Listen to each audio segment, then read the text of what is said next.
Alrighty. Hey there. It's me, DjDoubleT, here and existing with take two because I totally messed up everything and was muted and I gotta start this from the beginning. But I am back with a visual novel called Dreambound. I'm ready to dive in and see how doomed this romance is and will be. Because this is how do I describe it? It's a visual novel, but also a mystery one with puzzles inside it. But yeah, without further ado, let's dive back in. Awake, asleep, awake, asleep. An ever turning, ever tumbling rock, rolling down a hill that never ends. For one that had given up on reality, it was two sides of the same coin. Whether he was awake, whether he was asleep, what did it matter in the end? Why did it matter when both realities were filled with nightmares? Why did it matter when no matter what he did, nothing could heal that hollow feeling that where his heart used to be? Noah's eyes began to focus. How long he had been sitting in front of his easel, awake he did not know. Once again, his painting stared back at him, complete rolling green hills that melted away into nothing. A world so meaningless, so fragile, an entire existence that depended on one person. Yet Noah felt himself enamored. His fingers trailed over the long dried paint. He could still feel the wind on his skin, the earth beneath his feet, the bite of metal pressing into his wrists as he approached the castle straight out of a fantasy, and the expression on the man that called himself Crow's Face. August. Should you really be trailing your fingers over that? Ah! Noah jumped from his stool, instantly spinning around to hide his painting behind him as if it was something shameful. I forgot about this guy. Fuck. I can do whatever I want with my own stuff. Hurry up and get out of here before you call the police. The white-haired man stood with his arms crossed and a look of what Noah would almost call nothingness on his face. Soul, he's just mocking me. What are you painting? None of your business. It's a problem, just show me. I can either show him or don't show him. What to do, right? I guess I can just show him. Fine, whatever. Noah stepped aside, allowing Ivan to see the painting in full. He peered through the darkness, examining the brushstrokes. It's a painting of a dream I had, that's all. Nosy Ivan left behind the finished painting and instead focused on the mounds of unfinished and broken canvases that littered the room that was once a living room. And why are so many half complete and broken? Why does it matter? Just curious. Just leave already if you're looking for money. I don't have any. Go find someone else to harass. I'm not looking for money. And I'm not interested in talking to strangers. Ivan smiled lopsidedly. Looking at the way you live, I doubt you have much interest in talking to anyone. Thanks for the commentary on my life that I didn't ask for, jackass. What the hell do you want from me? Didn't I tell you last night? I've taken an interest in you. There's something I wanted to confirm. Spit it out already. Then leave. I'm tired. I just wanted to see how someone that could jump into dreams handled reality. Noah's eyes went wide. Evan looked towards his easel once again, smiling at the painting that lay complete. I have no clue what you're talking about. Guess this recording's fake then. His phone pulled from his pocket. Ivan turned the screen to face Noah. On it, a recording of Noah and Kane walking side by side before suddenly disappearing. All the color drained from Noah's face. You wanted me to leave, right? Sure. See ya. Wait. Change your mind? Noah's eyes instantly went back to the marking that ran up Ivan's body. How do you know about that? At that exact moment, the door to Noah's apartment opened with a creak that seemed to drag on for far too long. Someone rushed inside before suddenly freezing in place. A deep frown was engraved into his brow at the sight of Ivan. What the? Who's this? Ivan looked at him completely deadpan before turning his head towards Noah. You just let anyone in? That's unsafe. Hey! Wait, do you just let anyone in? That's unsafe. Hey, ask you a question. Ivan lazily looked back towards Kane, disinterested. I'm Ivan. He didn't bother asking for Kane's name in return. Okay, Ivan, what are you doing in Noah's apartment? Noah, do you know this guy? This guy knows about entering dreams and those markings? Just, who is he? His markings suddenly getting pulled into dreams, people turning up dead. I can't leave him yet. Or let him leave yet. Relax, Kane. We're friends. Old friends. He's no friend I've ever met. It's been a long time since I've met Ivan before I met you. Right. Right, fine, whatever. But I need to talk to you.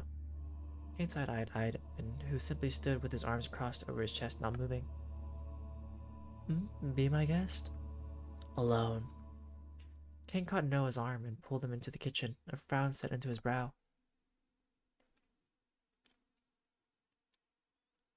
Please, tell me I didn't dream about everything that happened.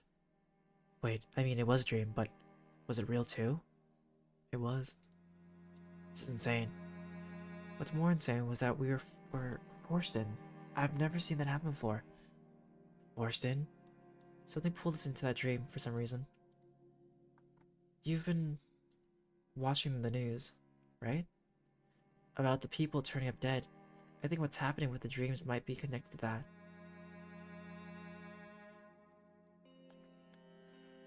Why? How? At this point, I suppose I should just be honest with them. That wasn't the first dream I was pulled into before. Before, I saw my father get shot, and the next day he was dead. You know what? Kane stumbled backwards a few steps into the kitchen bench. Maybe it's just a coincidence. Do you really think that could be coincidence? But if it's not, then what you're saying, someone killed him in his dream? Maybe. It's possible. And what could you even do about that? Well, if something's going on, I don't want you to be in danger. Please, just forget about it.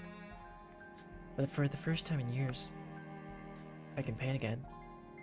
If I go back again, will I be able to do another? Will I be able to finally put my brush to canvas again?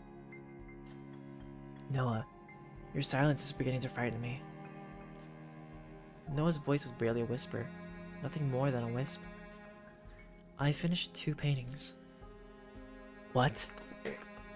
Kane, I haven't been able to paint in years. Every time I tried, it's like my hand wouldn't move. But now, what does that have to do with dreams and murders? It's because of them. Since I went back, I've been able to do it. Noah, there's a million safer options to inspire your creativity. It's not about inspiration. This is different. You wouldn't understand. I'd understand a lot more if you explained yourself to me occasionally. Noah looked towards the paint splattered kitchen floor. There's nothing left in this world to inspire me. I tried everything. And look at where that left me. I have nothing. I've been trying to help you, trying to inspire you. Thank you for trying. I never asked for your help. I never asked for your help. In the first place. Even if you don't care and don't appreciate it, I'll still keep trying to help. That's what friends do.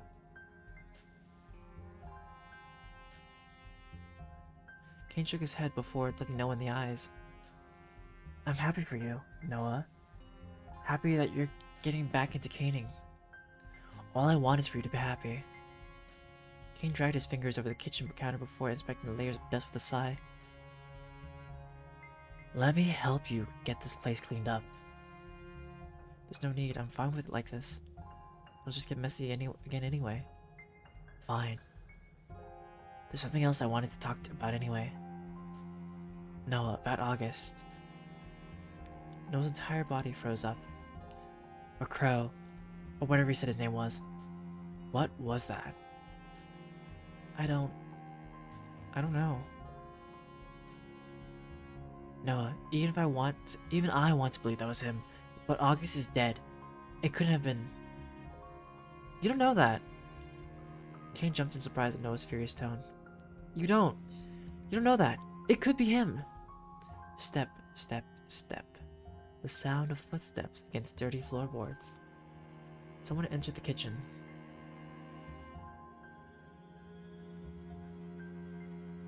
Ivan walked past the two, paying them no mind, and headed for the fridge. He opened it, blinked twice, then closed it again.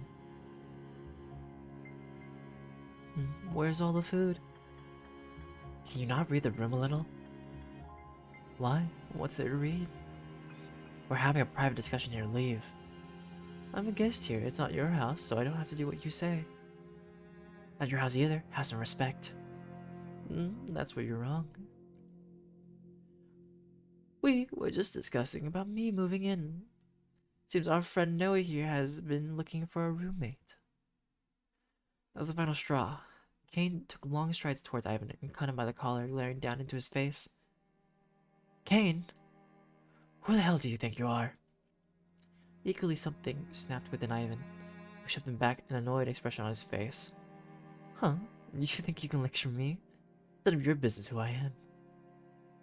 You think you're so much better than me? You bursted in just as Noah and I were having a private discussion too. Read the room a little next time, will you?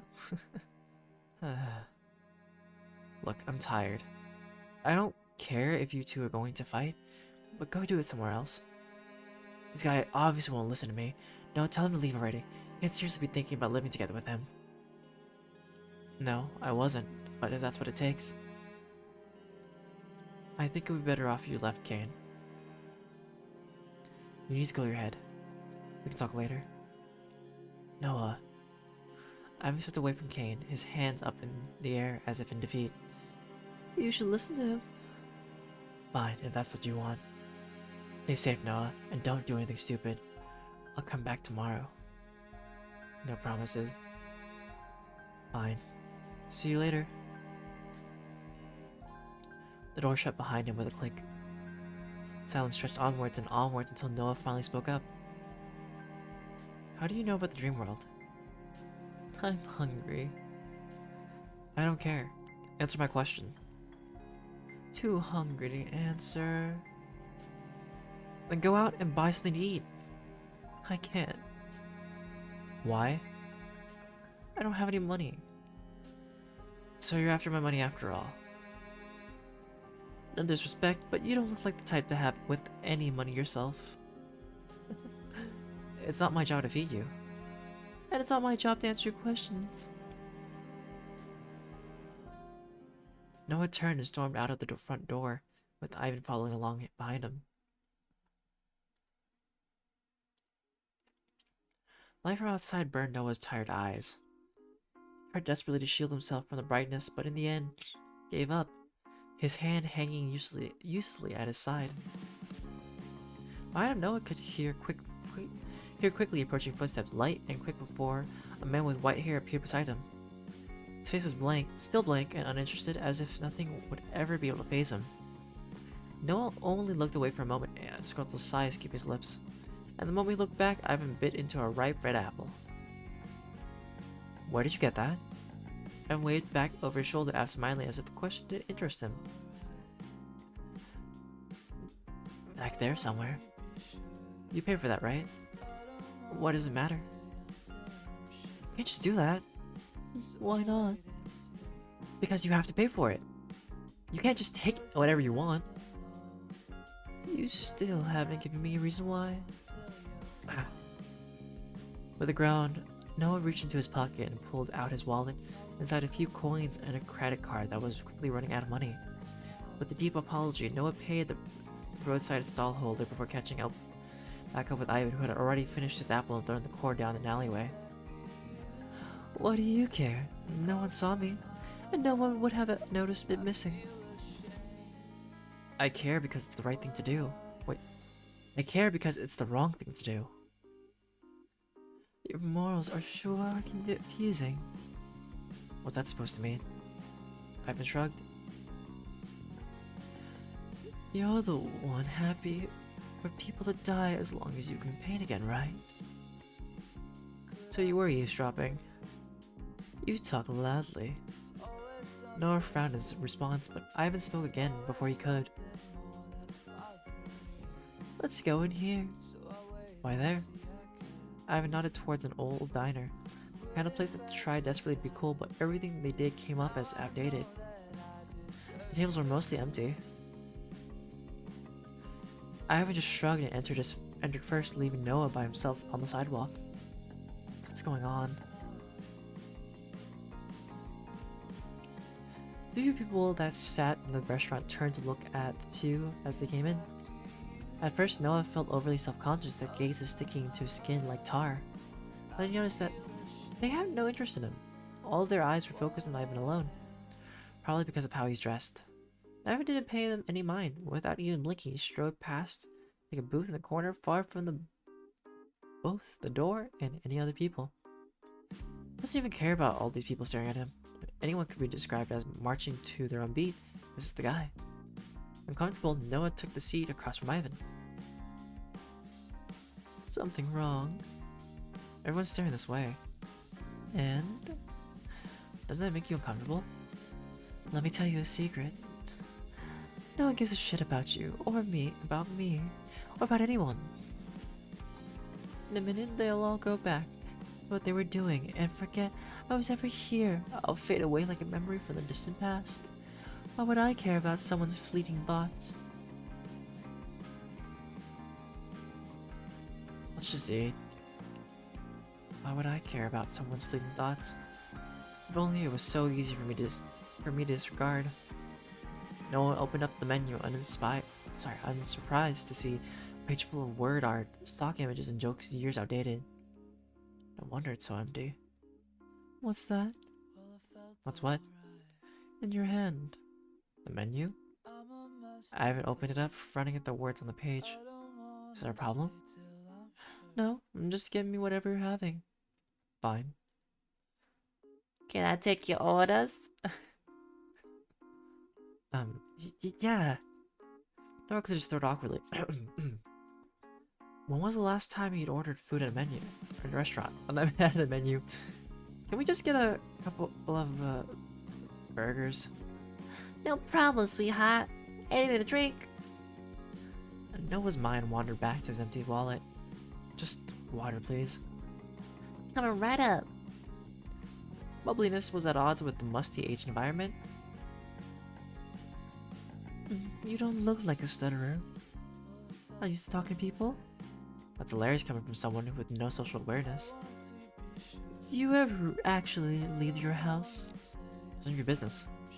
So no, I understand. You're shut in. We're not so different, you and I. It's not like that. I decided I didn't want to leave. It's a decision I made. That's what shut-ins say. Look, I really don't care what you think about me. I just want you to tell me how you knew about. Noah lowered his voice, his eyes shifting to the other customers. About the dream thing. That's simple. I can do the same thing. You can enter dreams too? Ivan nodded, sipping on the water the waitress had left behind. Aren't you going to give me some kind of explanation? There's nothing to explain. You asked how I knew, and I told you. There's a lot to explain. I don't know about you, but I've never met another person like me. How did you get in? When? How often did you do it? What does it mean? Ivan shrugged again, more occupied with the water than with Noah's questions. I'd rather talk about it somewhere else. Interesting. Fine. And what would that be? I already brought you here. Before either of them could continue the argument, the bright and friendly waitress brought back their food, sitting 2 plates down on the dingy table. The grease from the burger pooled up on the plate, making the unappetizing meal all the more disgusting. But that didn't seem to bother Ivan, who dug right in. Begrudgingly, Noah followed suit. At the same time, he struggled to rip his eyes away from the strange man. Dreams, deaths, those markings. I shouldn't bring up the deaths yet. If it's true that people are getting murdered in their dreams and this guy can jump into dreams, not until I can trust him. So, where did you end up? What do you mean? Whose dreams? Someone you know. My teachers from high school. Huh. Interesting. Actually, can I use your phone? Sure. Do I want to know how you got it? Probably not. Here. Noah picked up the phone. It was a nondescript black phone with no lock. Opened up the web browser, fingers hovering over the screen. Let's see. Emery Floyd. Links to websites from all over popped up in Noah's search. Finally found something, a phone number. Right under a picture of Mr. Floyd, smiling brightly next to a man he'd never seen before. What am I doing? This won't mean anything. It was all a dream. His apology meant nothing. Why did you do it to me? Instantly the phone buzzed, making Noah jump. Ivan ate his burger, paying him no mind. Who is this? Noah. Oops. Noah lit up again, but this time with a phone call. Noah stared at the screen, debating what he should do before it timed out.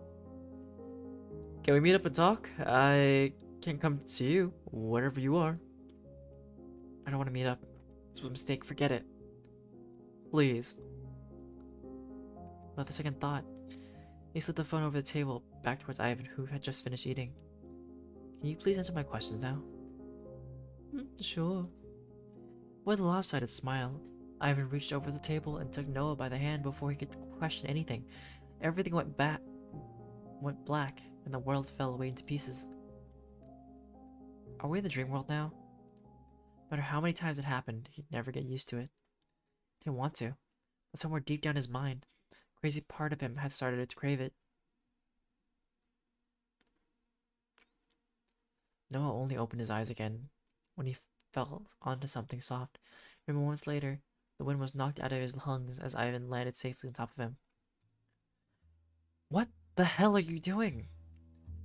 I hadn't even paid yet. Once again, your morals confuse me. Anyways, like I said, it doesn't matter. No one saw. We'll be on camera. You think I'm that naive? Why do you think I picked that restaurant and that dingy table? There were no cameras facing there. Uh-huh. A likely story. A story that is very likely indeed. I've been quickly leaving Noah behind, took a few bouncy steps forward, looking somewhat pleased. Bouncy? At that moment, Noah realized why the landing was so soft. Below him, soft white clouds cushioned his fall. Where are we? Whose dream is this? I'm no meteorologist, but I'd say we're on a cloud in the sky. No shit. How would I know whose dream it is? Someone having a midday nap, I guess. It's dangerous to jump into a dream without realizing where you'll end up. And? I do it all the time, and I'm fine. Mine might be a stretch. Since when did you care for your own personal well-being so much anyway? What's that supposed to mean? Nothing in particular. Look, whatever. Just answer my questions. I don't have any answers for you. What? I imagine I'm the same as you. Got the ability as a child. No clue why. I don't bother questioning it. You said you'd answer my questions. Well, I did. I know. That's my answer. Then why bother bringing me here? Being out there makes me tired. Oh, also, I didn't want to pay for lunch. This guy. You're the only person I've ever met that's like me. It's enough to make me and other people interested. I'm getting out of here. I'm running away again. I'm not running away from anything. You brought me here for absolutely no reason, with a promise of answers you don't even have. I was an idiot to believe someone like you would know anything. Ivan's eyebrow twitched, something Noah wouldn't usually notice about someone, but even a slight change to Ivan's impassive face was hard to miss. Someone like me? Yeah, someone like you. Have you ever looked in a mirror? You and I are the same. I'm not. You're not what? You know nothing just like me. You have no one just like me. You are no one just like me. No one wanted to tell him just how wrong he was, but words failed him. Because it's true. I have nothing. Ivan smirked. Why you shouldn't? There's nothing left in my life to live for. And yet here you are. Alive, something's keeping you going. If there's nothing left for you out there, then what about in here? In dreams? No, I... Well, how about it? Fancy abandoning reality with me? I don't know you, and also, would I want to spend my non-reality with you? Out of all things. Hmm.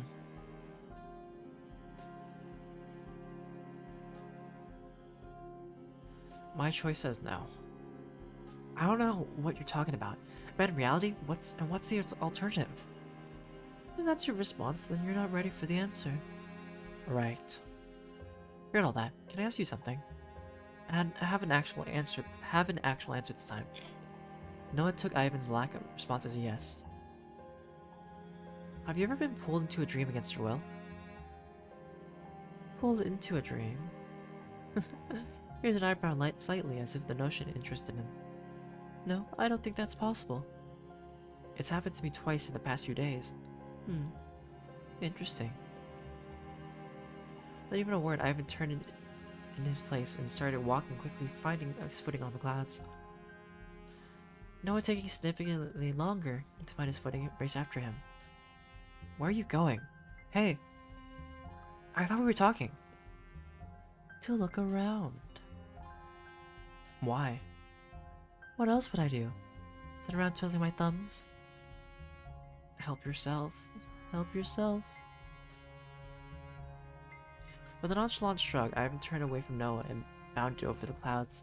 In the distance, a tall golden gate loomed over the horizon, and in front of it, a long queue of people.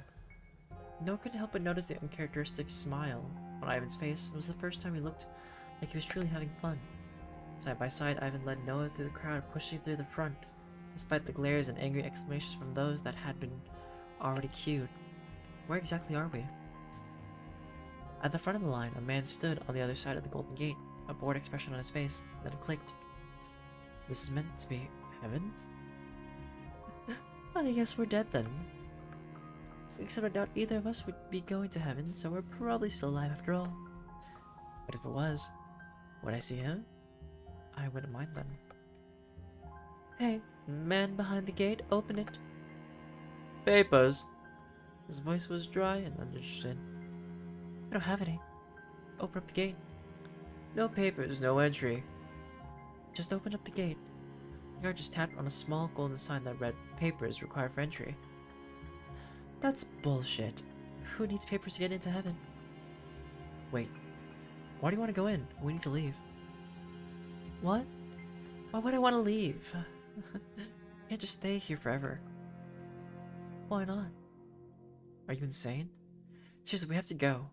Let's find whoever's dream this is and leave. Look, I don't really care what you do. I'm going in. You can stay out here, whatever. I'll see you back at our place later. My place? Sure, whatever. With a click of his fingers, what resembled a skateboard without wheels appeared out of thin air into Ivan's hand. Noah blinked a few times, staring at the object that hadn't existed just moments ago. See ya. With no effort whatsoever, Ivan stepped onto the board, which slowly floated up and into the air. How are you doing that? With a yell and a smirk, Ivan called back over his shoulder before disappearing over the gate. I'm a Grim Reaper. Suddenly alone, those words rested on Noah's mind. A what? I've never been able to affect a dream like that. It's like he has as much power over it as the person who owns it. Alone, Noah's eyes turned back towards the queue. Faces upon faces that looked almost familiar, but not. That was until his eyes landed upon someone who was familiar, though. Noah winced, his hands at his sides, balling to fists. My brother? Looked exactly the same as the last time. Noah had seen him, black and white hair and dark red eyes that seemed to search for any kind of weakness.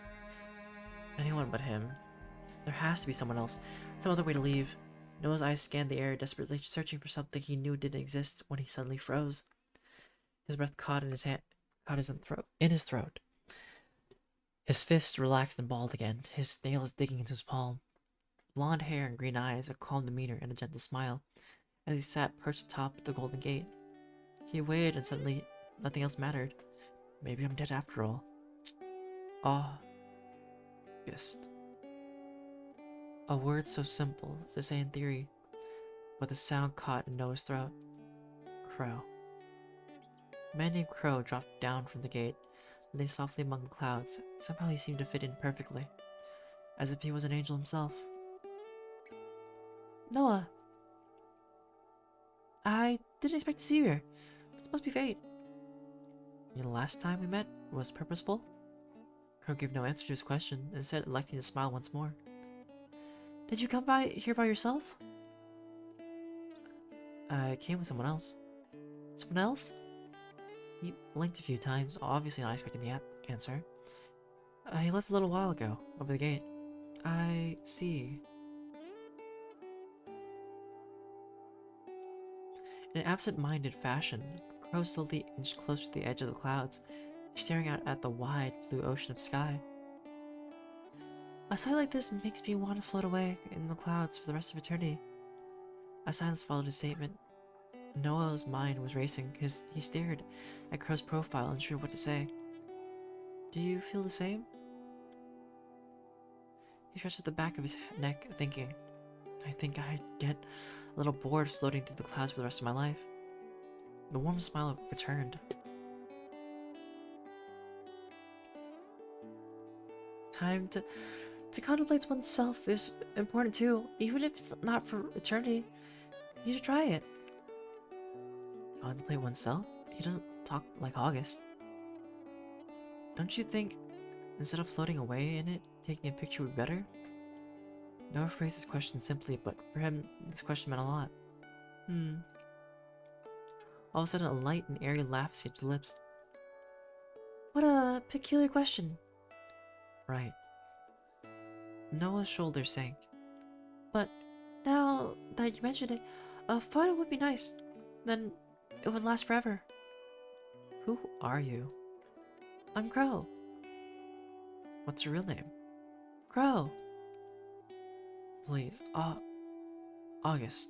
August.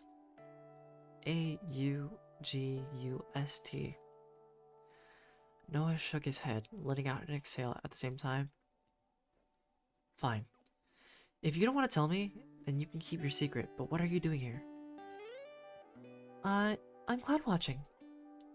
Cloud watching? He's not real. He's just a part of the dream, isn't he? A figment of my imagination here to torment me? I need to go. I have to find a way to leave. In an instant, Crow reached out and took hold of Noah's arm. Wait a moment, please. What for? You always seem to be rushing from place to place, yet at the same time stuck. Take this time to relax, a moment's respite. I can't relax here. Why not? Why not? That's... because it's not real. Everything here is fake. How could I relax in a place like this? A sad smile played on Crow's lips. Perhaps everything here is fake, and perhaps you're right. But how does the wind feel, blowing like so through your hair? How do the clouds feel beneath your feet? Have you ever experienced anything like this before? No. Then, personally, I believe this place is real enough. With little regard for any notion of falling, Crow sat upon the edge of the cloud and let dangle his feet off the side, a smile like sunrise still upon his face. Only a moment later, and he looked back up at Noah, patting the spot beside him. Hesitate. Sit. Where you gonna sit?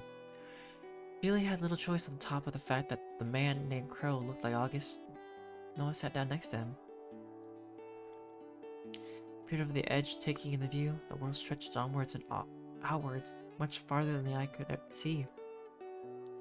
White, fluffy clouds lazily rolled by, looking just as soft as the one he'd sat upon.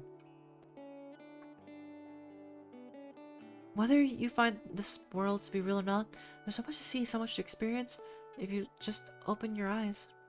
By the way, you've been looking tired lately. Have you not been sleeping well? Something about this man forced Noah to be honest. No, I haven't slept well in a long time. Why not rest now? Crow lightly patted his lap while Noah just stared at him in disbelief. I'm not going to sleep in someone else's dream. In his mind, he saw August's hands running through his hair. He heard a gentle voice humming as he closed his eyes. It's your choice. I wouldn't let anything happen to you. Are you part of this dream? Perhaps I am, perhaps I'm not. Does it matter? It does. For all I know, I could be talking to a figment of someone's imagination. A curious look came upon the blonde's face. What makes a person real? I don't know. I'll leave it up to you. To once again decide what you think is real. That's not a real answer. Girl laughed again. I exist right now. In this very second. That's enough. A comfortable silence came to the rest between them. Can I even say I truly exist? Noah facing out towards the wide blue expanse, carefully watched Crow out of the corner of his eye. Crow isn't a real name. What were you doing here? You didn't see Ivan? So you didn't see Ivan? Ivan? He's the one I came here with. Kind of short, dyed hair. No, I can't say I did. He just left you here. We're not exactly friends. I wanted to hang around, I wanted to leave. Then, I'll stay with you for a while. Noah, facing out towards the wide blue expanse, carefully watched Crow out of the corner of his eye. Crow isn't a real name. It's not? He seemed honest, genuinely surprised. Well, I don't think it is. I can change my name for you if you'd like. You're really sticking to your story. Don't worry about it. Noah facing out towards... Okay. What are you doing here? Before I got here. What was I doing? Waiting, I suppose. Waiting? What for? Nothing in particular. I spent a lot of time waiting, thinking, contemplating.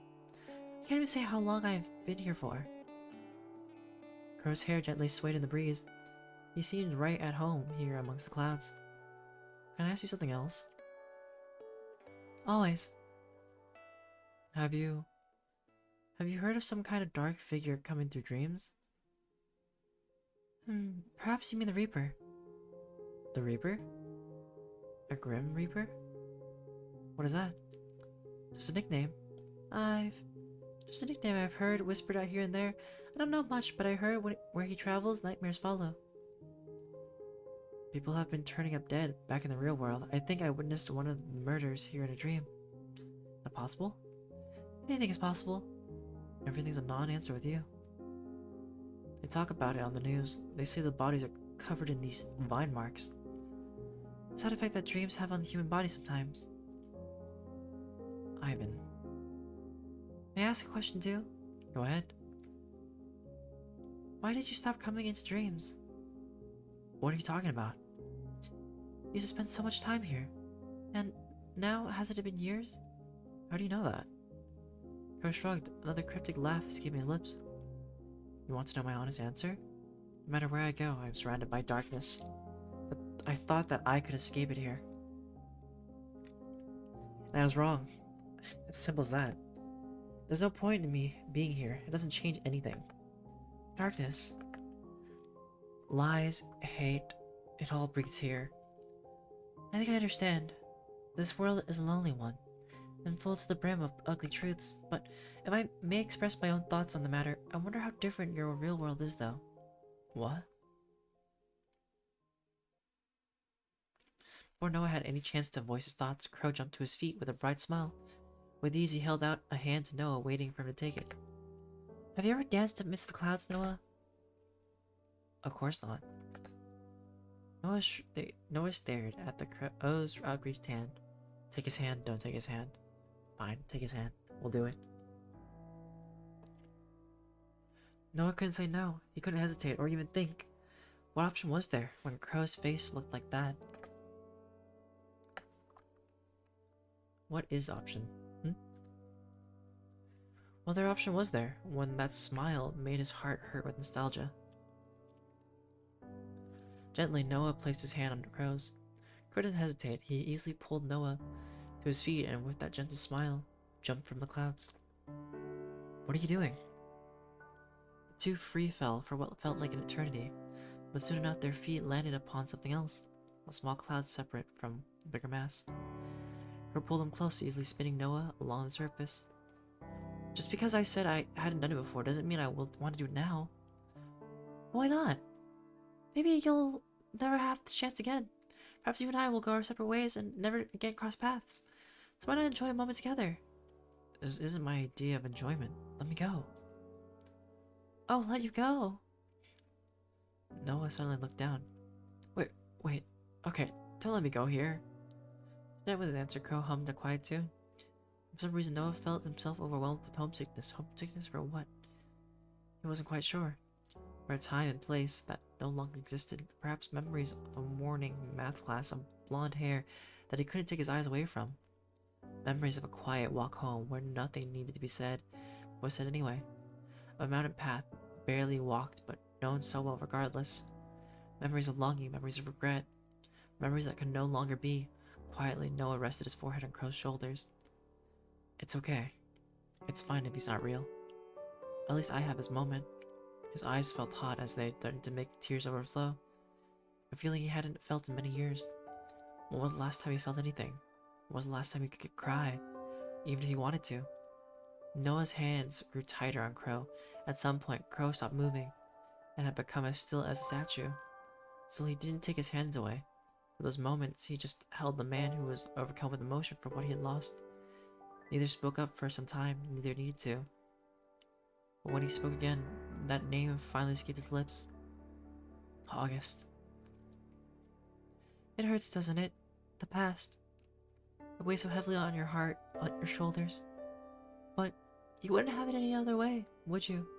The weight of your pain and of your anguish weighs just as it should. And then that, you can remember. Is that right? And that's okay. Remember to never forget, the past made you who you are today after all. Hold on to that weight and remember. And through that weight, through the pain you felt in the past, let it open the door to your future. And at that moment, Noah snapped out of it. Pulled back from Crow, instantly regretting his display of weakness. Sorry. Crow shook his head away, slowly. There's nothing to be sorry for. Have I gone crazy? Are you a figment of my imagination? If I died and gone to heaven for real? Are you part of my brother's dream? He knew you as well. If you hadn't died, is this what you would have looked like? Sad expression sat on Crow's face, one that made Noah question himself. Let's go back. Yes, let's. He looked back towards the long queue of people. It hadn't gone any shorter. In fact, it didn't seem to have moved at all. Would you like to leave now? Noah wasn't sure himself. What did he want? I should. Of course you do. You have a life to go back to. Slightly peppier, Crow spoke up again. You know whose dream this is? My brother's? Crow nodded silently. And the two of you aren't on friendly terms. How do you know that? Just a hunch. Would you like me to speak with them? No, I should deal with it myself. At the very least, I'll come with you. Something tells me that leaving won't be simple. Wait, before we go speak to him. As if he suddenly remembered something, Crow reached into his pockets and revealed a handful of little white pouches. What are these? Dream blockers. Dream blockers? Well, to be honest, I just named them now. You're worried someone's going around killing people, right? Worried might be an overstatement, but if you give this to a dreamer, no one will be able to enter their dreams again. Ever. This should stop anything from happening. I don't know if I'll even be back in any dreams after this. You should keep them. Please, I insist. Perhaps you don't know me, but I feel as though I know you very well. I think these will come in handy, no matter what you decide to do. Nothing to argue. Noah took the charms, putting them into his pockets. Let's go talk to him. In only a few moments, Noah and Crow had found their way back to the line. People here and there called out, angry at the amount of time it was taking. The rest of the front was busy arguing with the gate guard. Each step towards his brother was difficult, as if his feet were made of lead, but eventually he couldn't drag them any longer. Asher? Oh. The man turned towards the voice that called his name, but his face became blank when he saw Noah. Do I know you? It's Noah. I don't know anyone called Noah. Perhaps in this dream, he's not your brother. Not that different to how he thinks of me in the real world either, then. You're August, right? Didn't you die or something? Noah's eyes narrowed at the man in front of him. My name is Crow. Huh. You look just like my old neighbor that no one liked. Shut up. You have no right to talk to him like that. Asher's eyes suddenly lit up in recognition. If it isn't the spoiled brat. Oh, so you finally recognized me. It took you long enough. That's no way to talk to your older brother. How about showing a little respect? How about getting fucked? Ahem. Forget it. Two of us would like to leave, and I'd also like to give you something. Noah's fingers played with the white charm. On the one hand, he knew it was the right thing to do. On the other, but eventually his mind outweighed his heart, and he extended a hand with the charm in it. Asher looked at it before shaking his head. I don't want shit from you. I just want to get through the gate. Just take it. Are you deaf? I said I don't want it. Then we'll just leave, if that's okay with you. No one's leaving. Can't you see that everyone's stuck here, you idiot? Maybe you need to get your eyes tested, hey? Mari, I don't, no. What do you think about my brother?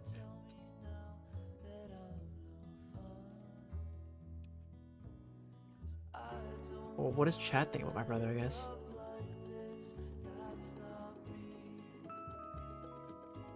He remained calm as Noah's temper instantly boiled over.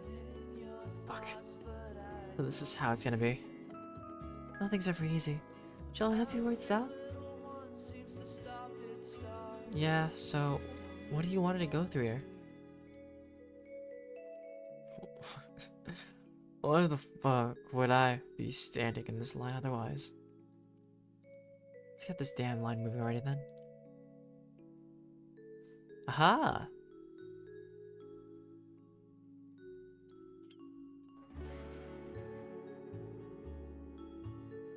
I wonder what's actually holding everything up. I don't know, but it must be a big deal for a line this long to form. Why don't we ask? Behind, the pair could tell the person at the front of the line was young, probably no older than 17, with short dark hair. He faced forwards through the gate, arguing with the man on the other side. Excuse me. Young Noah. Oh. August? Crow looked at Noah in surprise for a moment, before his eyes went back to the young man in front of him. Well, this is a first. You can call me August if you want. What? What happened? Where's your glass? What's with your clothes? Well... Crow raised a single finger to his lips in a shh motion, then winked at him. That's a secret.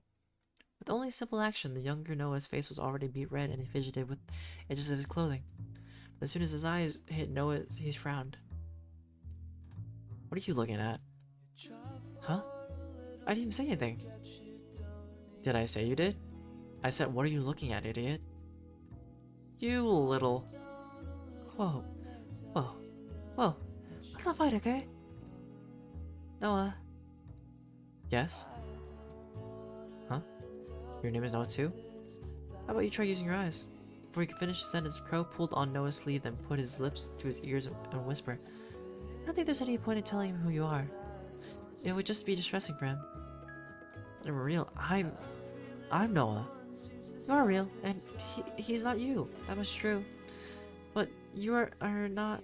You are not. He is a reflection of what you once were. Don't you think you should show yourself some kindness? Kindness? If you want, I can talk to him. Alright, he'll probably be more receptive to you. I'm not that annoying, am I? Crow laughed, a light, airy sound. This now is simply how Asher imagined you. Don't take it too personally. Right.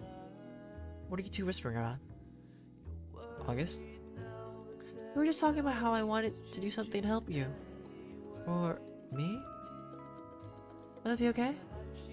Of course. I want to help you get through these gates. Do you know what's stopping you? Looking Noah frowned, glaring at the man on the other side of the gate. This asshole won't let me through even though I brought my papers. You missed the signature, right bottom right of the page. Why does that matter? The guard turned around, not caring to continue the discussion. Why don't you just sign it then? Obviously I didn't bring a pen. Doesn't an artist always bring a pen? How did you know I'm an artist? Just a hunch. Well, whatever. I don't have one. Then, would you like us to bring you one? Yeah. But who he's talking to, his temper seemed to completely change. That fact didn't escape Noah. Then, we'll be back soon. Don't go anywhere, okay? Wait. Don't go yet. There's something I want to tell you. Crow blinked a few times, unsure how to respond. Oh, Noah. You can tell me after, can't you? There's always next time. Be patient, okay? Oh, okay. Good boy. We'll be back. He still looked like he had something to say to Crow as the pair walked away.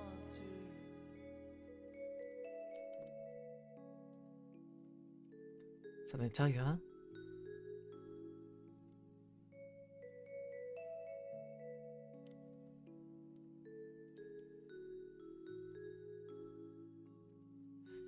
Six from the front of the line stood Asher, his arms crossed and his foot tapping on the ground in annoyance and impatience.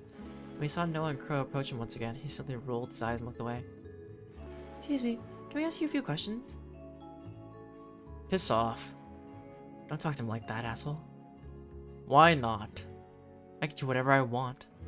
If you've got a problem with it, feel free to actually piss off. Please, we just want to help you if you just take... I'm not taking shit from him. Ruined my life. Excuse me? I ruined your life? You made every single day living hell for me. For no reason. Right. No reason whatsoever. Even more of your privileged bullshit. I have no clue what you're going on about. So I'll just calm down a little, okay? Asher, you want to get through those gates, don't you? Once again, now calmly, isn't that fucking obvious? We'll get this line moving, but you have to assist us. At least a little, okay? Not if you don't help me first. Just getting you through those stupid gates is helping you. He shrugged them across his arms, refusing to budge. Fine, whatever. What else do you want? Top of all the other shit we're doing for you. He nodded a few spots ahead in line where a man with dark, messy hair stood. From the back, nobody recognized him. Get him to talk to me. Who is he? Who is he? Ruben. Ruben? Wait, Ruben that you went to school with? Your best friend? I'm surprised you guys aren't friends anymore with a personality like yours. Something in particular you would like us to say to him? Under the starry sky on a warm summer night. How delightfully cryptic. He'll understand. You should just go talk to him yourself. And lose my place in line? I could save it for you. It's okay, we can try. A lot of means you'll help us after. Yeah, fine, whatever. That said, Crow and Noah walked a short distance away out of Asher's earshot. He doesn't deserve our help. I know. But we'll do it anyway, won't we? Not much choice. There's plenty much of a choice. Which is to help, perhaps somewhere deep down, you're hoping to find a part of your brother's humanity there. What about you? What do you mean? Why are you here? Why are you helping? What do you get from all this? The blonde man lifted a finger to his lips with a gentle smile with no obvious plan to give any real explanation. Well, I get to ease your burdens, if only a little bit. That's all I could ask for.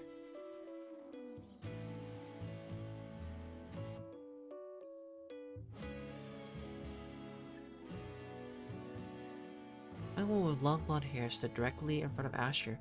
Her blue eyes looked ahead with clarity and understanding. Excuse me, miss. Yes? The woman crossed her arms over her chest and raised a single eyebrow. She didn't seem too interested in making conversation. Nobody didn't recognize her in the slightest. Whoever she wasn't a mutual friend between Asher and Noah. Whatever it is, make it quick. We don't have all day. Oh, because you'll be through the line soon? No, because that idiot Asher will wake up soon and I will cease to exist. You, realize that? Well, if it's somewhat obvious, I'm not really here, so this must be a dream. If I'm not really here, and this is a dream, then I'm not really me. Well, this is a first. But you shouldn't even be able to tell that you're not real. The woman shrugged as if she wasn't keen on elaborating any further. As I said, we don't have all day. What do you want? Right. Well, since you know this is a dream, we're trying to get this line moving. Uh-huh. Is there anything we could do for you to help? Do for me. The director did say something about this. The director? You don't need to concern yourself over him. Damn it. If only I could remember that this after I stop existing. She tapped her foot on the cloud deep in thought. Perhaps there is something you could do for me. What is it? What is it? Rabbit Hill? Yo. Once you get back to the real world, I want you to call me and tell me everything that happened here. I'm really sorry, miss. Daisy. Miss Daisy? Miss Daisy, it's... Crow made a face that said he wanted to help, but... I can do it. But, won't you think I'm crazy? No, I work in this field, so I believe you. Can you give me your number then? Of course. Of course. I don't know it. Cursed at Asher. I don't know it because he never remembered it. She stood around in her pocket and with a face filled with surprise pulled out a mobile phone. Never mind. He's a genius. What's the code to unlock it? I relate to my brother, by the way. Your brother? Must be Noah. I didn't even realize. Asher was my boyfriend, I guess. We didn't date for long. Does my brother have anything going right for him? Quite honestly, he's a miserable little cretin that lashes out at others because he's afraid of himself. I'd like to say go easy on him, but you can do whatever you want. I don't care about him either way anymore. It's like, that was so old. Ouch. Sure. So we need to get your phone unlocked. Any ideas? You could try asking Asher for my number instead, but I wouldn't hold your breath. We'll give it a try and be back soon. The two walked away from Daisy. Crow drew to stop first, his eyes lazily going over the surroundings. How can she know she's not real? It's strange, isn't it? I've never seen anyone like that. And she said she worked in this field too, whatever that means. Be careful about her, okay? You decide to call her later. Why? She's very smart, and I'm worried about what her knowledge entails out there. I'm not saying don't contact her, but just be cautious, alright? For some reason, coming from that face with that voice, Noah couldn't help but take the warning to heart. I'll be careful, I promise.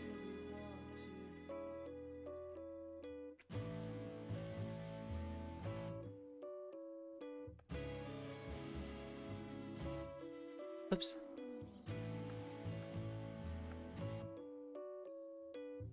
Hey, what's Daisy's number? What? How do you know Daisy? None of your business. Why would I tell you? I'm not gonna give out her number to anyone that asks. I bet you don't even remember it. Of course I do. Prove it. No wonder she broke up with you. You little... Crow stepped in between the two brothers as Asher raised his fist. No, let's not fight, okay? I was going to tell you to crawl back into your grave, but I suppose it makes sense that you're here.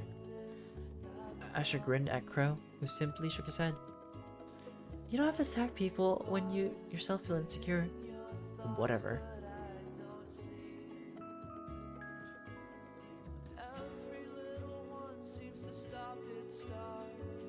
Great.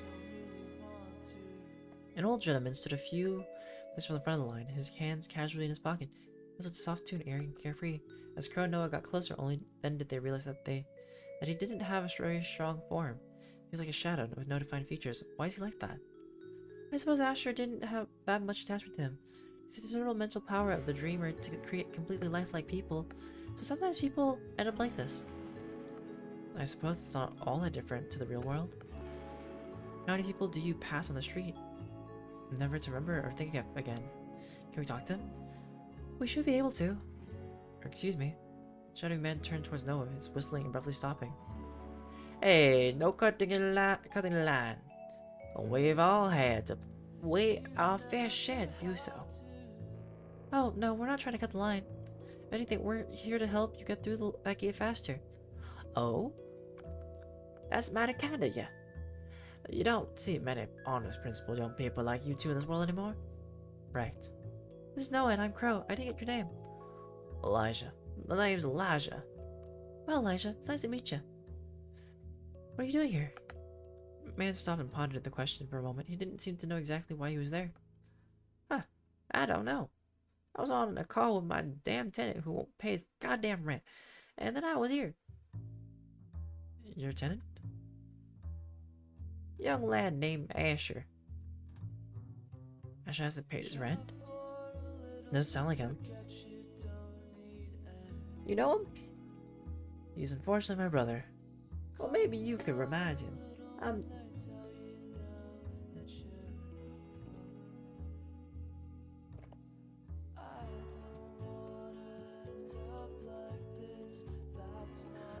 Well, maybe you can remind him that I'm not a damn charity case and that he's been late for the past 6 months. What? I thought our parents were paying his bills. We can't let him know. And hopefully ask him why. Wait, we can let him know. And hopefully ask him why. By the way, you haven't happened to see any scraps of paper around here, have you? Let's put it together an old photo and the breeze blew them away. Photo? No, I don't think so. But we keep an eye out for you if you want. That'd be mighty appreciated. We'll be back soon then.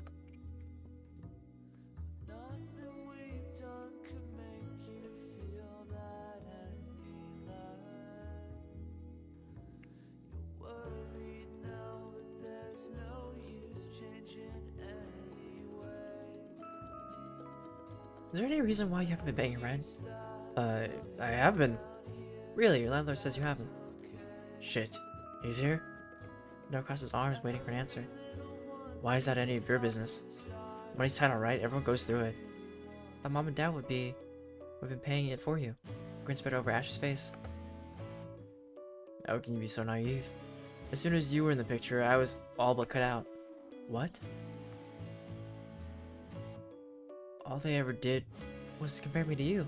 Tell me how much lesser I was than you. Why would they have... Esther shrugged. He didn't have the answer Noah was searching for. Neither of them ever would.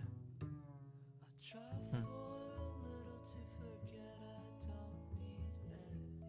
talk to Ruben in a second.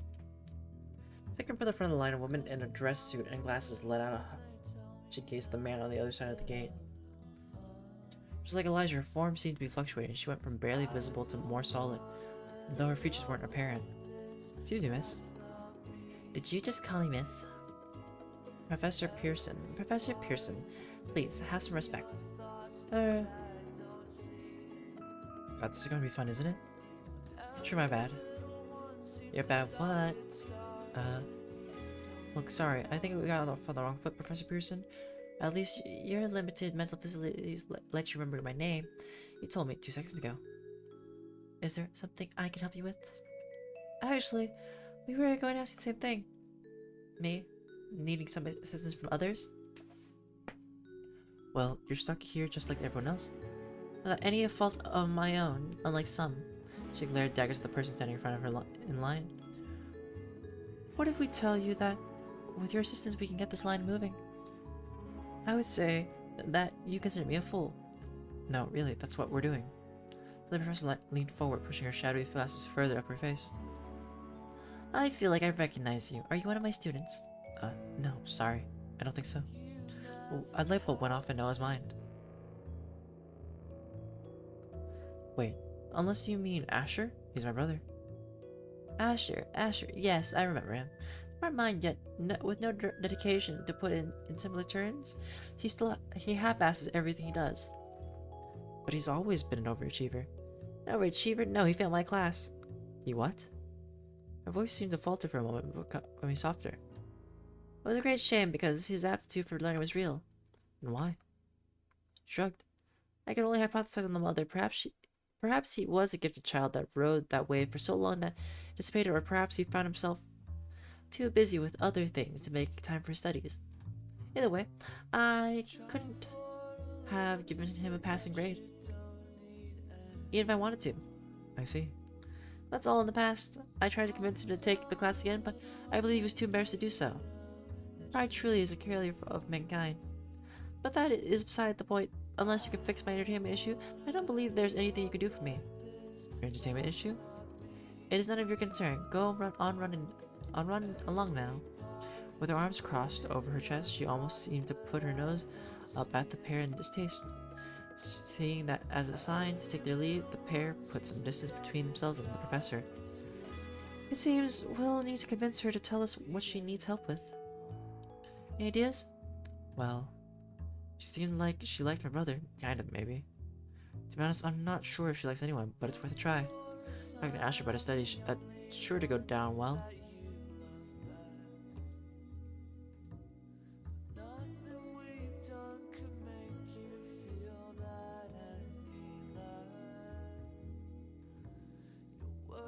Professor Pearson completely ignored Noah and Crow's as they approached. Even when Crow awkwardly cleared his throat to get her attention, her eyes didn't meet theirs. Excuse me, ma'am. Professor Pearson, could you tell us more about your entertainment issue? No. You'll find someone else to bother, please. Okay, that's... wow, okay. Time for Ruben, I guess. Standing only a few people away from the front line was a young man with long, thick black hair, pulled back into a messy ponytail. He stood on the tips of his toes, looking over others' shoulders to see what the holdup was, but he didn't seem too bothered by the delay.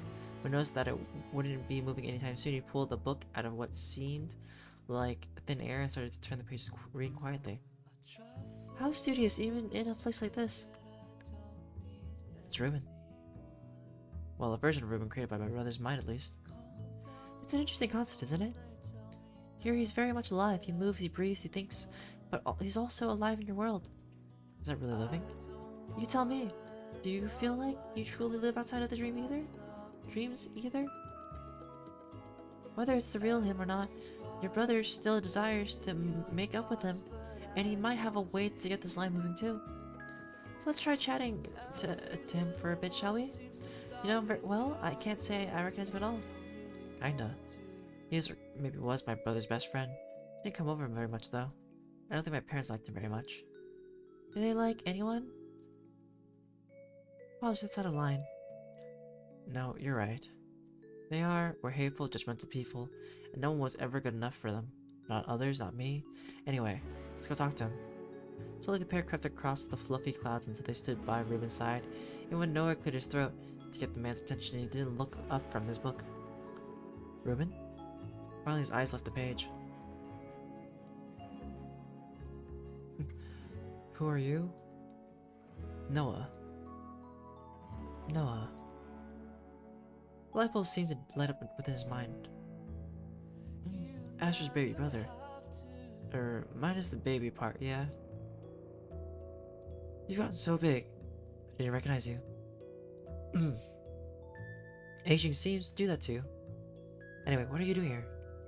A stupid question. He doesn't have any real reason to be here. He's not even really here. Ruben's gaze found its way to the golden gateway ahead of them. His eyes were filled with sadness and anger that Noah couldn't quite understand. I came to see my mother. Your mother? He shrugged. It seemed he didn't want to elaborate at all. I guess. I turned back to his book, which was still open in his hand. Barely content to leave, Crow and Noah standing right beside him in silence. Seeing that they were being ignored, the two walked a short distance away from Ruben. He certainly does like reading. That's pretty much the only thing I know about him. Maybe we can use that to our advantage. Noah couldn't help but smile. That almost sounded like something August would say.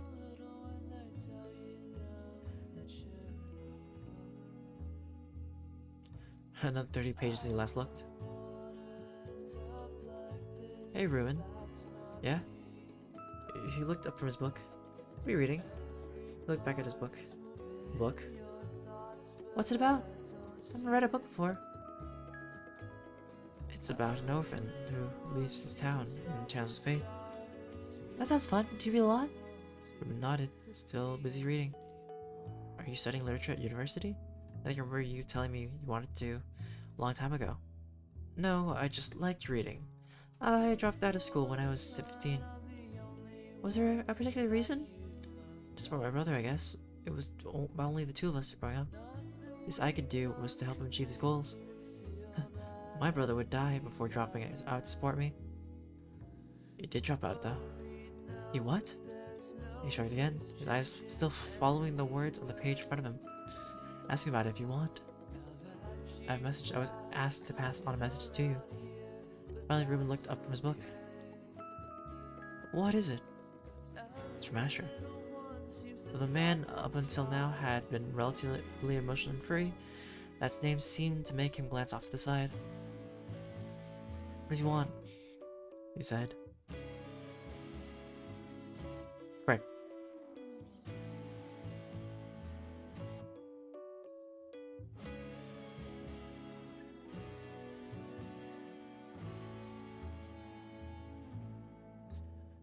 You seriously drop out of school? What? Me? Drop out of school? I'm not you. Who told you that? Ruben? You're just making up shit to get back at me. Sure. I'm not a failure. I'm not like you. You really did drop out. God, are you still here?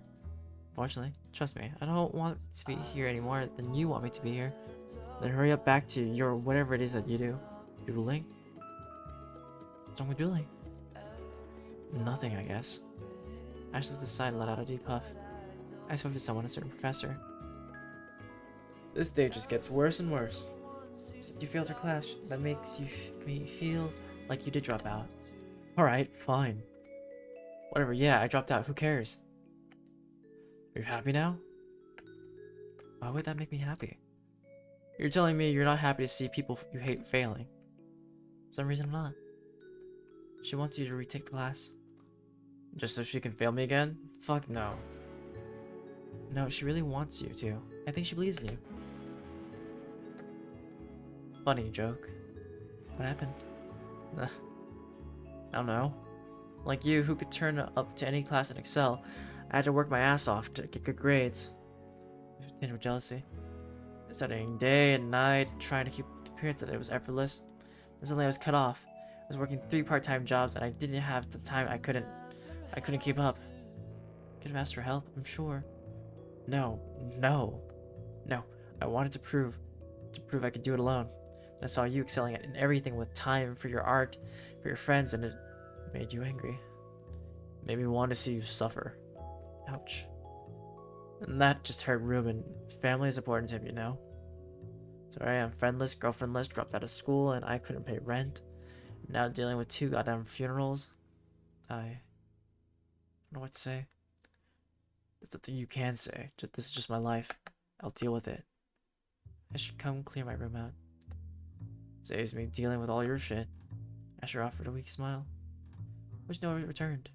Whether they'd ever have a friendly relationship, who could know? But in that moment, they seemed to have an understanding of each other they'd lost long ago.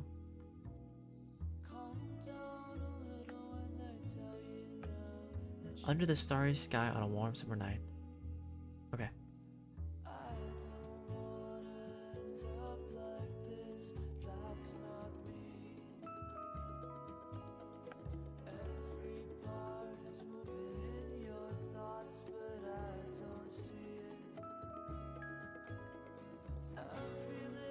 Under the sky, under the starry.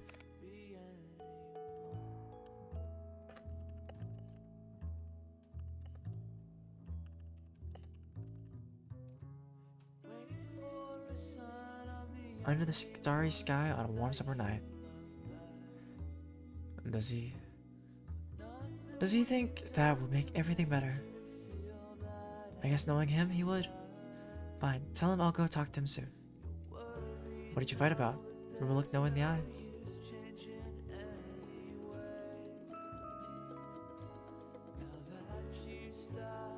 You mostly. Me? Why? Doesn't matter. I'm reading. We can talk about it later. No. No, there's no later for you. You're just... Fine, yeah. We can talk about it later. Hurry up and finish your book. Okay. But it's the first in a series and I have all 12 books here with me. Right.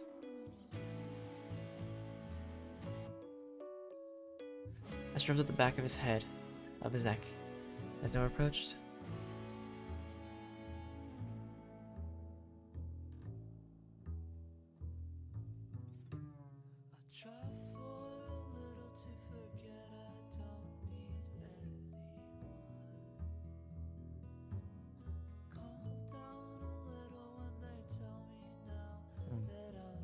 Okay, we give my like throat a break for a second.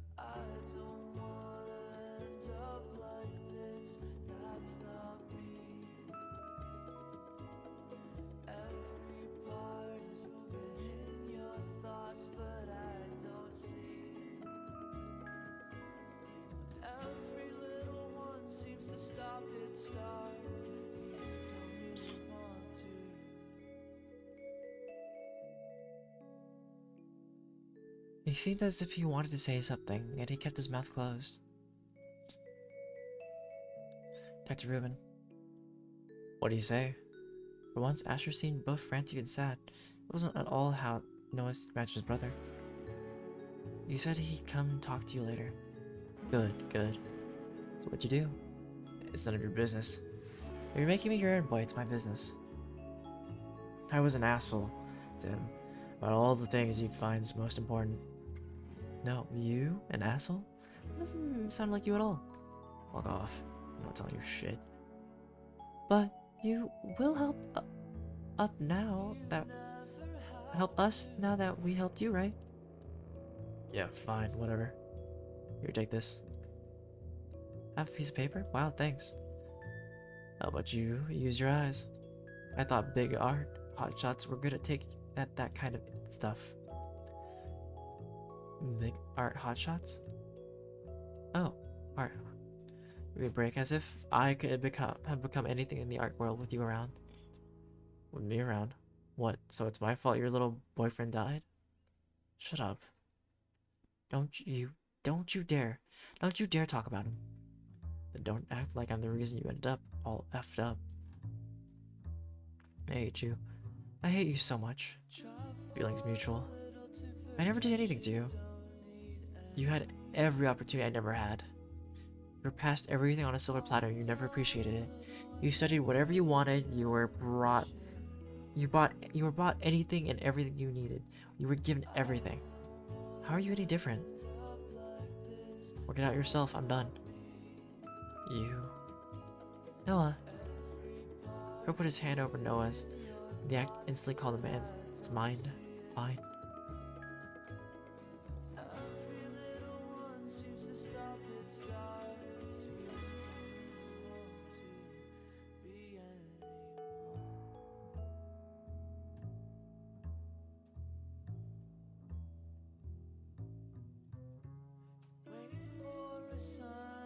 Noah gripped the paper tight in his hand as he looked beyond the golden gates of Asher's would-be haven. Nothing seemed to stretch as far as the eye could see. Ironic.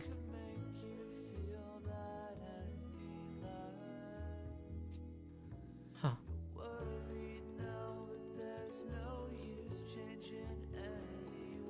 What are you showing me this for? I was just seeing if you recognize it.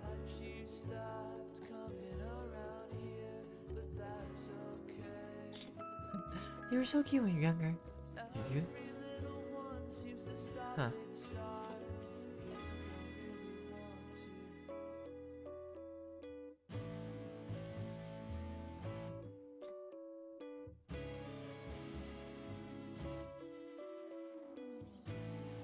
Hey Daisy. What is it? I found this. Where'd you get this? Asher gave it to me. I think this could be just what we were looking for. It is? It looks like half of it is missing though.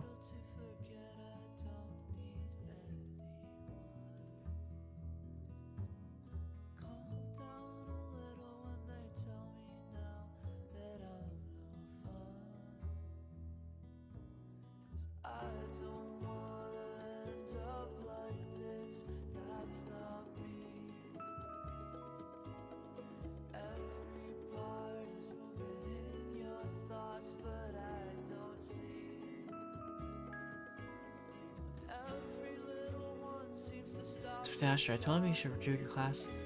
Oh. Well, that's unexpected. He's worried you'll just fail him again. If he doesn't put in the work, yes. But if he does, I will be glad to see him pass. Lord knows, we need more people in the world who value knowledge. Thank you. No, this is Crow. Right, I appreciate what you've done. I look forward to seeing him again. Try again.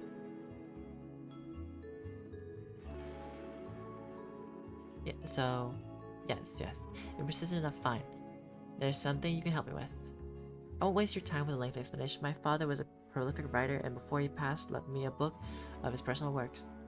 I was 7 at the time, and he created riddles and puzzles out of his words, so that I would have a piece of him left after he was gone. Sighed exasperated. But today, some of his words blew away on the wind. If you could find them for me, then I would help, and indeed help you however I could. What a lovely thing to leave. What a lovely thing to leave for a loved one. What is more precious than words that came from the heart after all?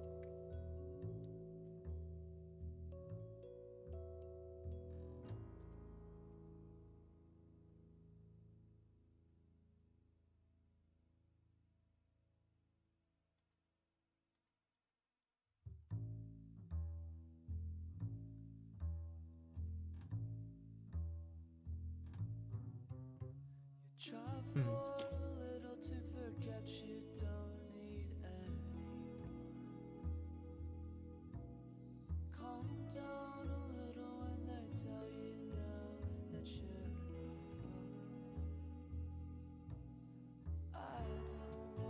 But what are you using as a bookmark?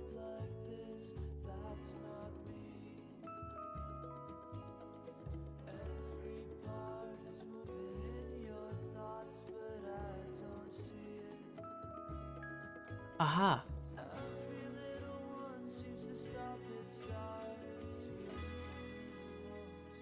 Oh gosh. They're like, why don't you just fold it? Just give it the thing, you won't need it.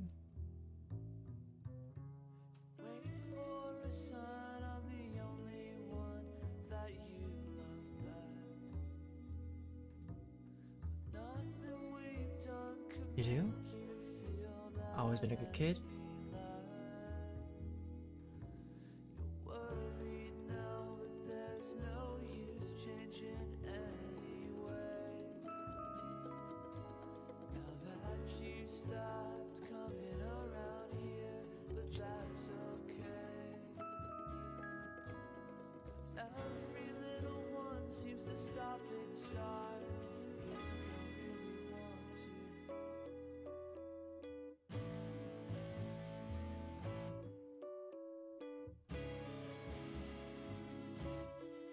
Did you show me the diary you found? I think I have an idea for the code. Once looking somewhat interested, Ruben shut his book carefully after checking his page. Never to remember it without bookmark. Here.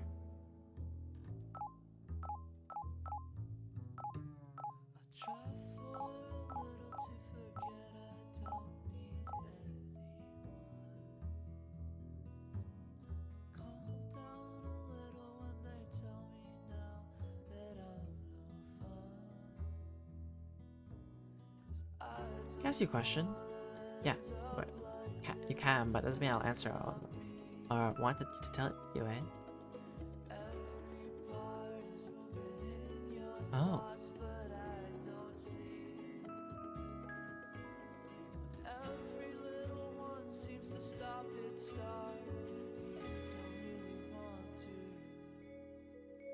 Hmm.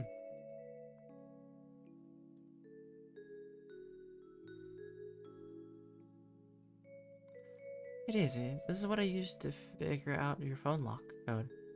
The cipher. You recognize it? He's nodded. I studied cryptography a little for fun. Welcome back, Inari. When I was like younger. Huh, I'm surprised Ashley even remembers that. What? I wouldn't know if he didn't. if he didn't? Good point. Okay, so it's a cipher. Aha.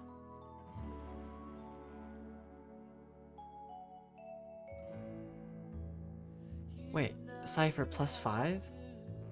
Okay, so does that mean everything shifted to +5?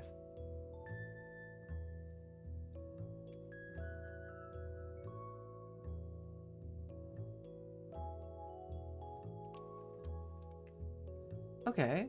You ended up buying a few cards? Were they cards that you wanted, or did you buy more than you thought you were gonna get?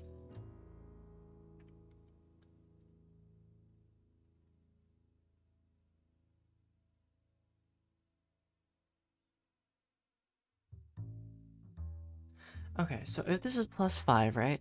So this should go on the code of... Man, I don't know ciphers that well. Let me look at what a cipher is just to make sure. Because I have an idea. I do understand it, but I want to make sure that I'm correct in my understanding.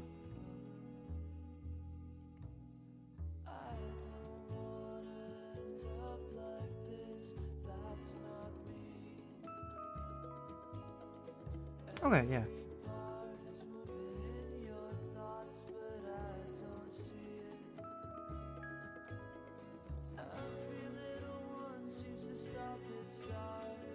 Okay. Was it a lot cheaper though for the one that for the deck that you needed?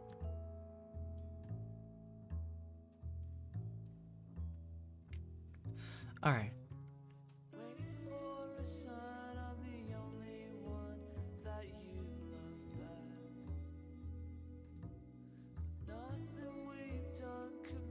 Okay, so there's two variations of this, so it could be either...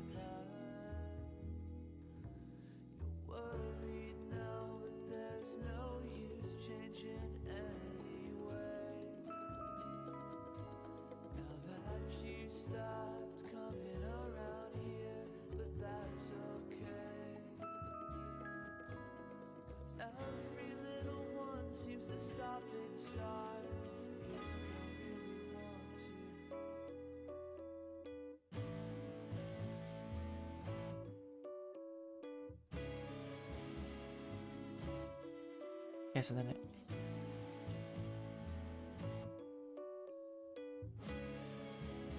M, and then...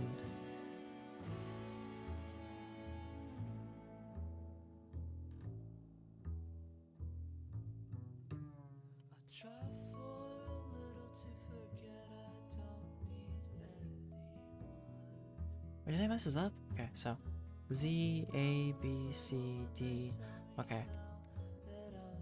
N, O, P, Q, R, A, B, C, D, E.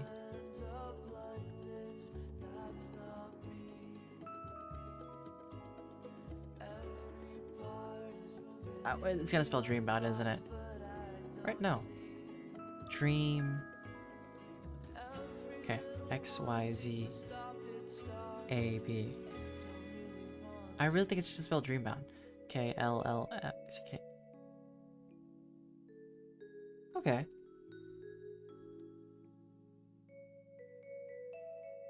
It's gonna say Dreambound. It has to say Dreambound.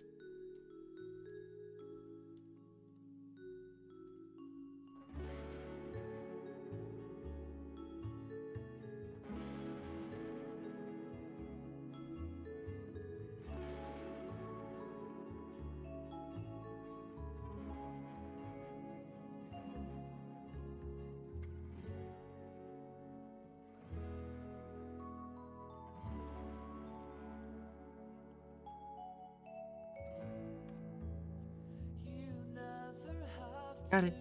Good job, Noah. I knew you could do it.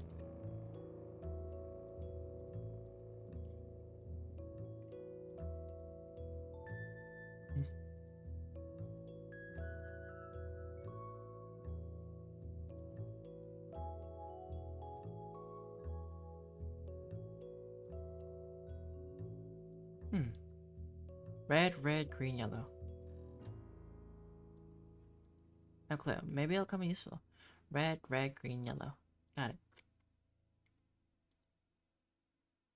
Anyway, I'll be waiting for your message. Well, I won't simply because I'm not really me, so I won't remember this, but you get what I'm trying to say. Okay. Thanks, Noah, and you can call me Crow. Crow, huh? For some reason, you remind me of someone else. I get that a lot. A common face, I suppose. Anyway, thanks for your help. Good luck with getting out of here and all that. Thanks, you too?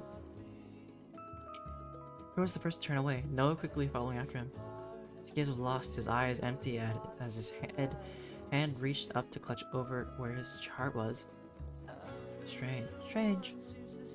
What is it? Are you okay? I will be fine. Your weight sits against my chest that I cannot explain. Very strange indeed. In that moment, he seemed like a completely different person. But one more moment later, and he smiled at Noah as if nothing happened. Let's continue, shall we?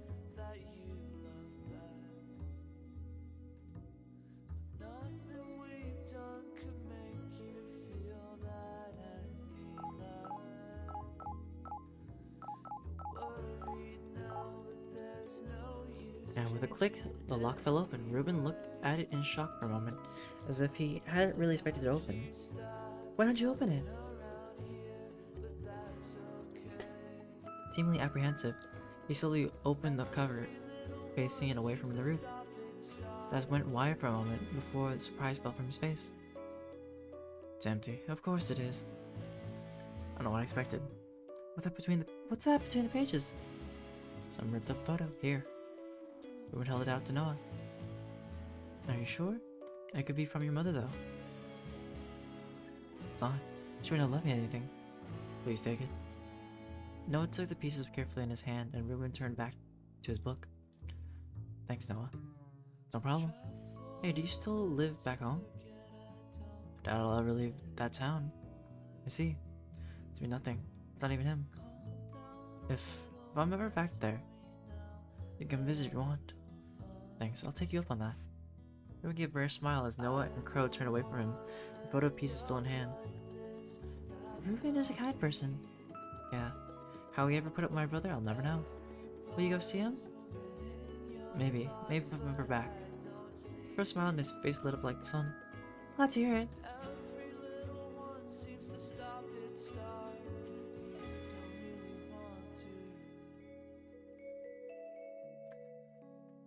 Elijah, I found these so far. Not bad. Not bad. You're still missing a few pieces though. We'll find the rest of them soon.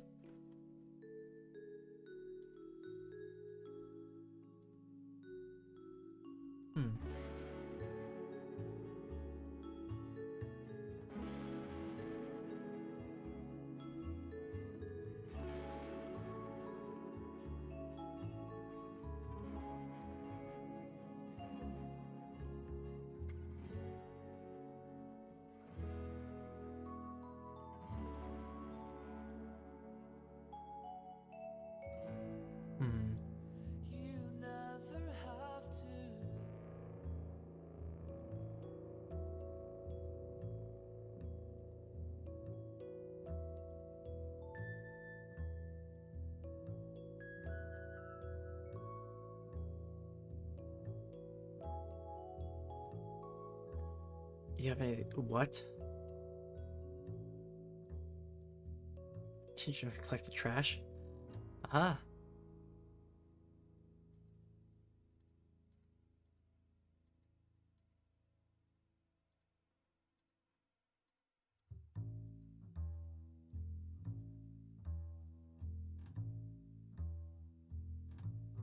Okay. My god, you two have done it. You think you can help me put it back together too? We give it a try. We give it a try.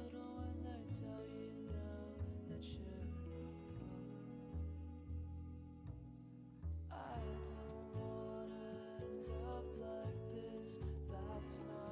think I'm ready to try putting your photo back together.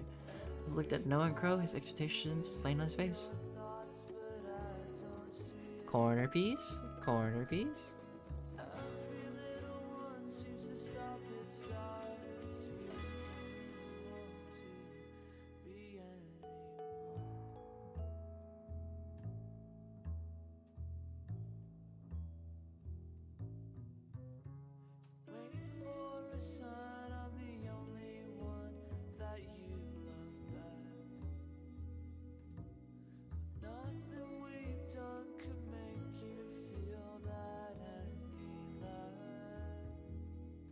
put these pieces left.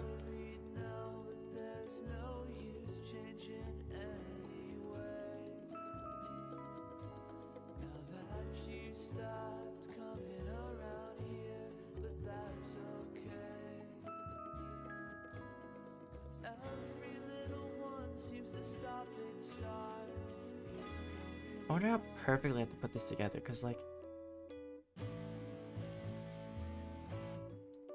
it's not perfect.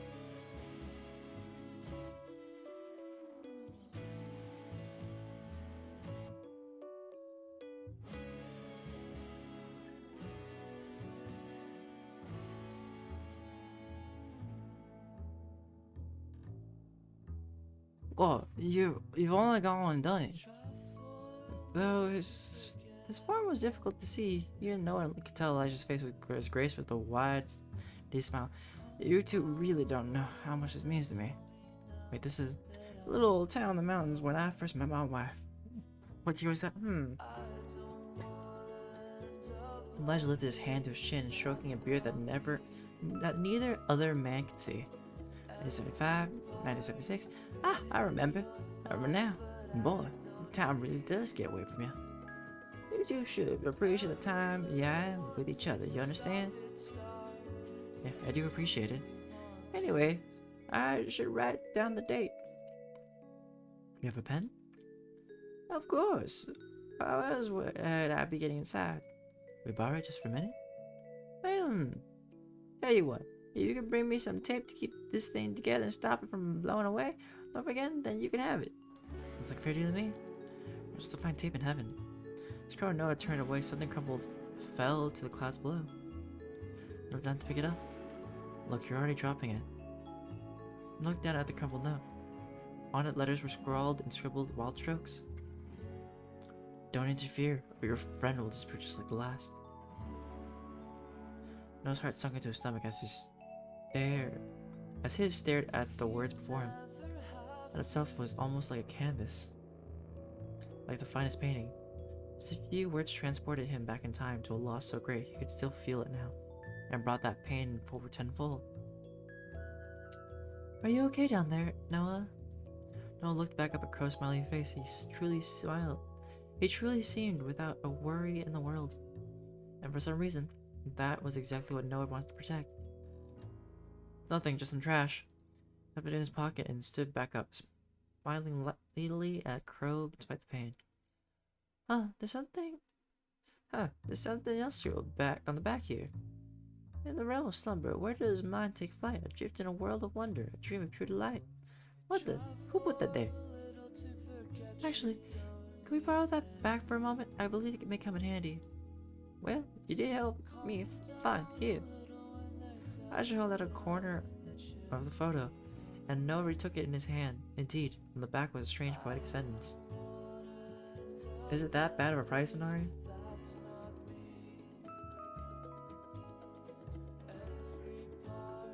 Where's himself from years in the past?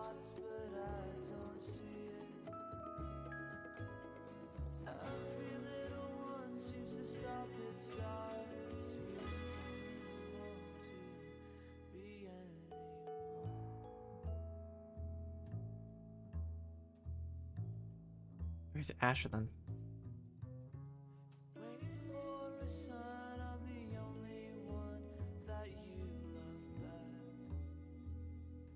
Oh, so you do recognize it.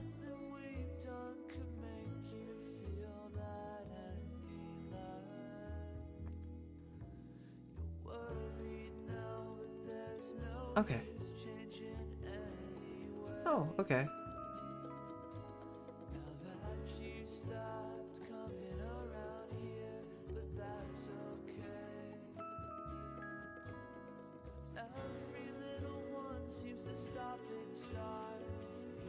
In the realm of slumber, where mind takes flight, adrift in a world of wonder, a dream of pure light.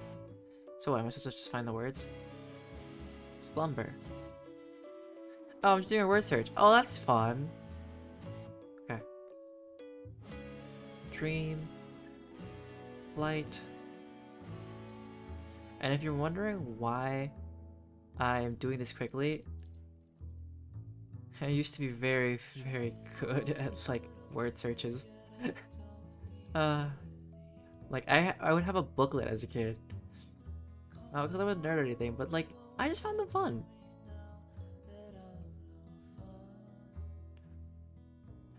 Anyways, that's just random DJ lore.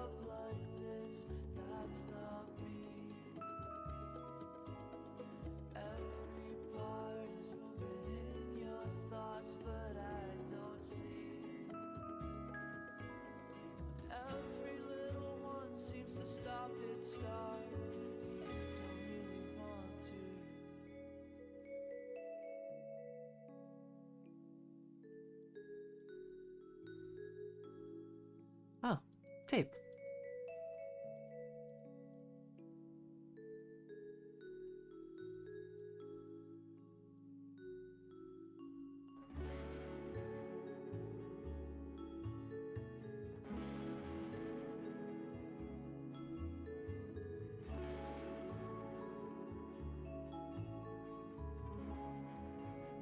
Oh,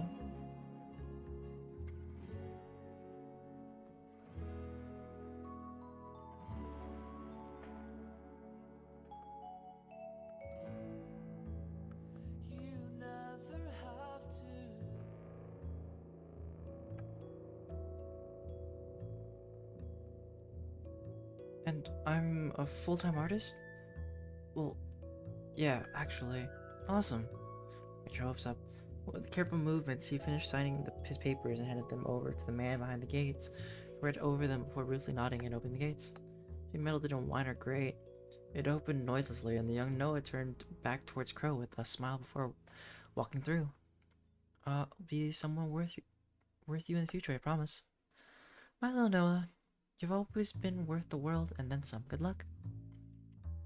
Then he walked through the gate, disappeared into a flutter of sparkling light. The rest of the line followed suit, fading away as they entered the gate. Professor Pearson showed a rare smile. Reuben kept reading. Elijah clutched his photo close to his chest. Daisy held up her hand in a remember to call me fashion. And finally Asher stood before the gates. Thanks, Noah. Asher looked towards the charm Noah held out and just shook his head. Just like that, everything began to crumble around them. Cracks started to form in the otherwise perfect illusion, running through the sky and clouds stretching out infinitely. A deep rumble shook Noah and Crow to their very cores, their previously stable footing quickly becoming unsteady. We gotta get out of here, said Ivan. Noah peered through the gates, searching for even a peek of his strange clothing and white hair, but was nowhere in sight. Ivan, let's go. Silence followed us. Ivan was nowhere to be seen. We gotta go now, before it's too late. What about you? Her smile was like the sunrise after a cold and windy night. Don't worry about me. You'll be okay? I'm always okay. But just come with me. I'll see you next time, Noah. Crow either couldn't or wouldn't answer Noah's begging. The last thing Noah saw before being pushed from the cloud and falling to nothingness was the melancholy expression on his face. Was the look on his face and the expression in his eyes? And his voice as he said he'd be okay? What was it that made Noah feel as if his chest was closing up on itself? That made him feel like he was losing yet another piece of himself, before he had time to truly think on it. He hit the ground. His eyes slowly adjusted to the lack of light. But that wasn't all. In front of him, a painting was half complete. Mountains made of clouds and a cascading light that touched every corner. Noah raised his hand, which already held a brush instinctively. Alright. And I think this is a good stopping point. I just solved a giant puzzle for this storyline. I think it's a good stopping point for the story itself. But I will wrap up this section. We'll hop into another one of just me doing some work. So for now, thank you to all of those who came by for this section, from Mari and Nari, Kyla Edwards, and anybody else who stopped by. And if you see the YouTube, thank you for watching. And if you want to see me live, feel free to come to Twitch. But for now, I'll be hopping off for a bit, hopping off of this and switching over to a different segment. So, without further ado, DjDoubleT out and about, and